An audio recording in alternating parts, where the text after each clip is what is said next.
identify with Andy Warhol in pop art. Okay, that was what was going on during my years in college.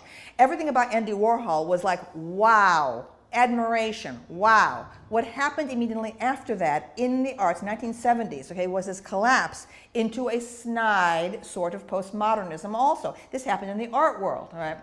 And it was an utter misunderstanding, okay, of culture, it seems to me, by that movement in the art world. That is, oppositional art, in my view, is dead, okay? It's been, and what postmodernism is a pathetic attempt to continue the old heroism of the avant-garde. The avant-garde was genuinely heroic from the early 19th century, okay, where we're talking about, where the Courbet, the realists, we're talking about Monet and the Impressionists, people who genuinely suffered for their radical ideas, their innovations, and so on, right? Going right down to Picasso and down to Jackson Pollock, who truly suffered, okay, for his art. It was only after his death, okay, that suddenly the market was created for abstract art.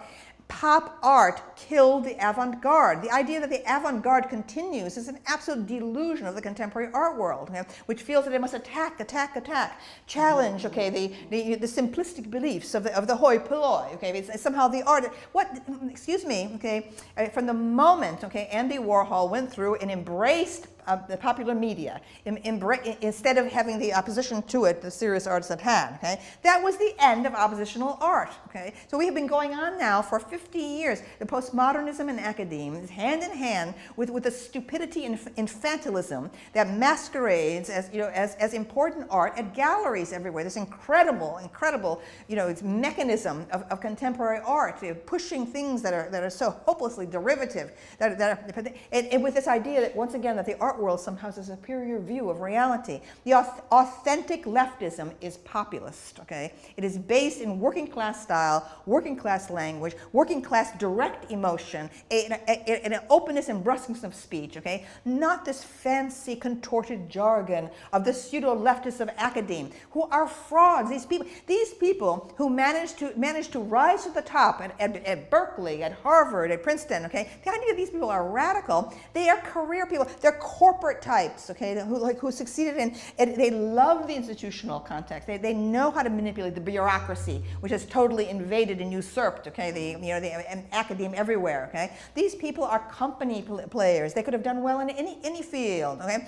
They love to sit in endless committees. They love bureaucratic regulation and so on. There's not one leftist, okay, in American academe raised his or her voice against the obscene growth of tuition costs, which have bankrupted a whole generation of young people. Not one voice, okay, to challenge that invasion by the bureaucrats, okay, absolute fascist bureaucrats, okay. They're cancerous, okay. There's so many of them. The faculty have completely lost any power in American academia, okay. It's a scandal what has happened, okay, and they deserve the present servitude that they're in right now, okay, because they never protested.